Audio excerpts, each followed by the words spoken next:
Assalamualaikum warahmatullahi wabarakatuh. Bismillahirrahmanirrahim. Alhamdulillahirabbil alamin. Shalatu wassalamu ala asyrofil anbiya'i wal mursalin wa ala alihi washabihi ajmain. Amma ba'd. Perkenalkan, nama saya Sayyidah Nur Saputri. Saya dari kelas 4B reguler A semester 4 dengan NIM 2201011036.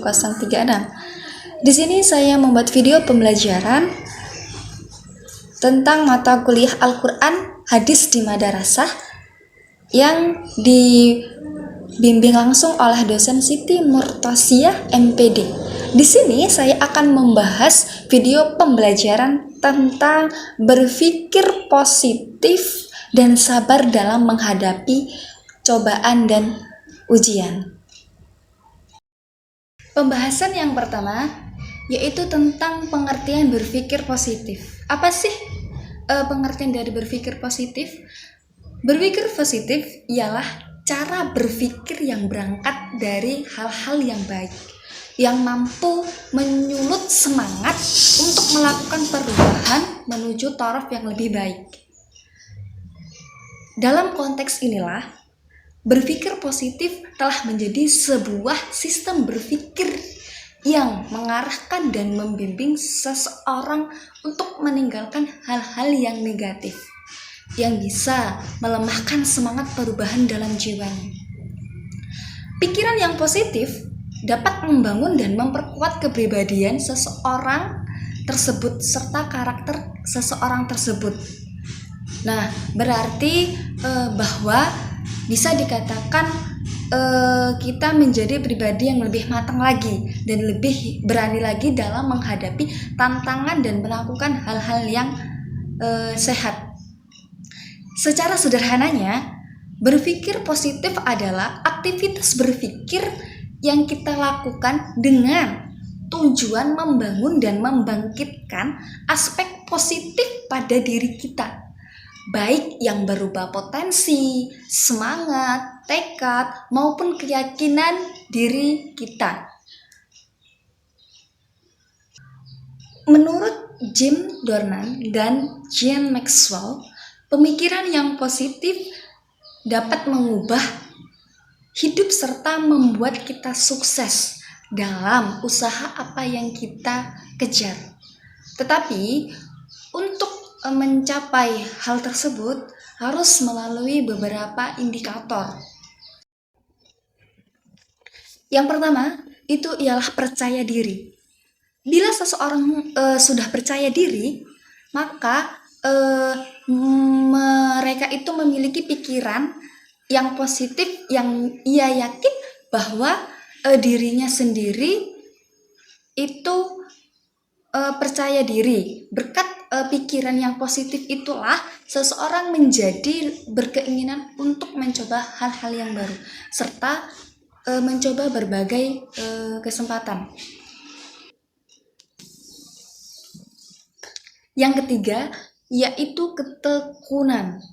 Bila seseorang yakin bahwa hal-hal yang positif terjadi pada orang itu, akan tetapi tekun berusaha hingga hal-hal positif itu benar-benar muncul. Bahkan bila ada berbagai halangan atau rintangan sekalipun, mereka akan tetap pantang mundur atau pantang menyerah. Terus yang keempat itu ialah kreativitas.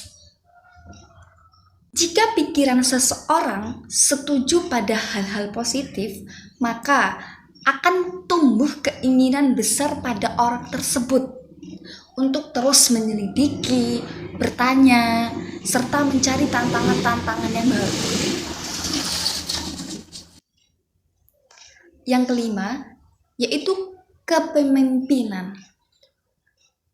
Jika kita berpikir positif atau mempunyai pikiran yang positif, kita akan belajar menjadi pemimpin yang besar, walaupun membutuhkan proses yang lama. Namun, jika kita terus belajar dan belajar, kita akan bisa menjadi seseorang pemimpin besar yang dapat kita mulai dengan hubungan dengan orang lain atau misalkan belajar dengan orang lain. Terus yang keenam yaitu perkembangan. Jika kita berpikir positif, banyak pintu terbuka lebar bagi kita. Salah satu yang paling utama adalah pintu peluang untuk tumbuh berkembang sesuai zamannya. Sikap yang baik akan membuat haus tentang perkembangan. Dan yang terakhir itu yang ketujuh, kemampuan menghasilkan sesuatu. Menurut W.W.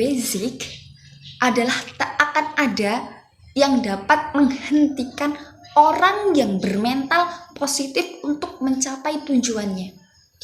Sebaliknya, tak akan ada sesuatu pun di dunia ini yang dapat membantu seseorang yang sudah bermental negatif. Yang perlu digarisbawahi adalah seseorang yang berpikir positif pasti mampu menghasilkan sesuatu. Yang kedua yaitu pembahasan tentang sabar. Kata sabar artinya menahan diri dari sesuatu yang tidak berkenaan di hati. Ia juga berarti ketabahan. Nah, menurut Imam Al-Ghazali, ia mendefinisikan bahwa sabar sebagai ketetapan hati untuk melaksanakan tuntutan agama menghadapi rayuan hawa nafsu. Secara umum, kesabaran dapat dibagi menjadi dua pokok. Yang pertama, yaitu sabar jasmani. Apa sih kesabaran jasmani itu? Kesabaran jasmani ialah kesabaran dalam menerima dan melaksanakan perintah-perintah keagamaan yang melibatkan anggota tubuh. Contohnya, ketika melaksanakan ibadah haji yang melibatkan itu keletihan atau sabar dalam melaksanakan ibadah haji tersebut. Terus termasuk pula dalam kategori ini sabar dalam jasmani ini sabar dalam menerima cobaan-cobaan yang menimpa pada dirinya. Contohnya yaitu seperti kita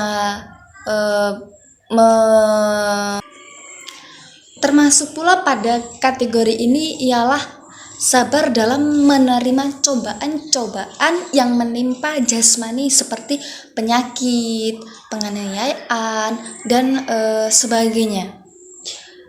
Yang kedua yaitu sabar rohani. Sabar rohani itu ialah yang menyangkut kemampuan menahan kehendak hawa nafsu yang menghantarkan kepada kejelekan. Seperti contohnya menahan amarah atau yang dapat mengantarkan kita kepada kejelekan. Yang kedua yaitu sabar rohani. Sabar rohani yaitu menyangkut kemampuan untuk menahan kehendak hawa nafsu yang menghantarkan kita kepada kejelekan. Contohnya contohnya menahan amarah atau misalkan menahan nafsu seksual yang bukan pada tempatnya dan lain sebagainya. Menurut pendapat Quraisy Shihab, kesabaran berdasarkan bentuknya itu dibagi menjadi dua macam. Yang pertama yaitu kesabaran jasmani dan yang kedua yaitu kesabaran jiwa. Yang pertama itu kesabaran jasmani. Kesabaran jasmani itu dibagi menjadi dua, yaitu kesabaran jasmani secara sukarela, misalkan sabar dalam melakukan pekerjaan berat atas pilihan dan kehendaknya sendiri. Terus yang kedua itu kesabaran jasmani oleh faktor keterpaksaan, misalkan menahan rasa sakit karena akibat pukulan, benturan, tabrakan dan lain sebagainya. Terus sebagaimana kesabaran jasmani, kesabaran jiwa juga dibagi menjadi dua macam, yakni kesabaran jasmani secara sukarela, misalkan kesabaran menahan diri untuk melakukan perbuatan yang tidak baik berdasarkan pertimbangan syariat agama dan akal. Dan yang kedua itu kesabaran jiwa oleh faktor keterpaksaan, seperti kesabaran berpisah dengan orang yang kita cintai. Dalam Quran surah Al-Imran ayat 380 yang berbunyi Bismillahirrahmanirrahim. Latubalawunna fi amwalikum wa anfusikum wa latas'unna minal ladhina utul kitaba min qablikum wa minal ladhina asyraku adhan kathira wa in tasbiru wa tattaqu fa inna dhalika min azmil umur, yang artinya kamu sungguh-sungguh akan diuji terhadap hartamu, dirimu, dan juga kamu sungguh akan mendengar dari orang-orang yang diberi kitab sebelum kamu dan orang-orang yang mempersekutukan Allah. Gangguan yang banyak yang menyakiti hati. Jika kamu bersabar dan bertakwa, maka sesungguhnya yang dimiliki yang demikian itu termasuk yang patut diutamakan. Ayat tersebut menjelaskan tentang kemuliaan orang-orang yang bersabar dalam menghadapi cobaan. Keniscayaan ujian tersebut akan dilakukan pada diri dan harta setiap orang. Dan menurut hadis riwayat Muslim yang berbunyi An Suhaib qala Rasulullah sallallahu alaihi wasallam ajaban li amril mu'minin inna amruhu kullahu khair wa laysa dhaka li ahadin illa al-mu'min in asabathu saran usyaqar fakana khairan lah fa in asabathu ضرر fakana khairan lah, yang artinya atau terjemahannya itu dari Suhaib berkata, Rasulullah sallallahu alaihi wasallam bersabda, perkara orang mukmin mengagumkan, sesungguhnya semua perihalnya baik dan itu tidak dimiliki seorang pun selain orang mukmin. Bila tertimpa kesenangan, ia bersyukur, itu baik baginya, dan bila ia tertimpa musibah, ia bersabar, dan sabar itu baik baginya. Hadis riwayat Muslim. Nah, dari dua pembahasan tadi dapat saya simpulkan bahwa kita sebagai makhluk hidup harus mempunyai sifat berpikir positif tentang apa yang kita lakukan dan apa yang kita perbuat agar hidup kita ini menjadi lebih baik lagi. Terus kita itu harus mempunyai sifat sabar dengan segala hal yang menimpa dalam kehidupan kita, entah itu cobaan, misalkan bencana, cobaan harus berpisah dengan orang tercinta, dan cobaan-cobaan yang lain. Maka dari itu kita terus ikhtiar, terus berdoa, semoga apa yang telah Allah Subhanahu wa Ta'ala berikan itu dapat kita terima, dan itu merupakan salah satu agar kita lebih dekat dengan pencipta Allah atau Allah Subhanahu wa Ta'ala. Mungkin cukup di sini saja video pembelajaran dari saya. Semoga apa yang saya sampaikan dapat bermanfaat untuk teman-teman semua.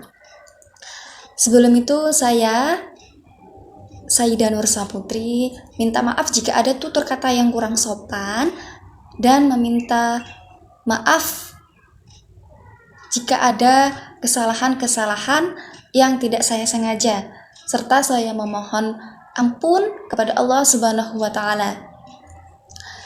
Saya akhiri, wabillahi taufiq wal hidayah. Assalamualaikum warahmatullahi wabarakatuh. See you.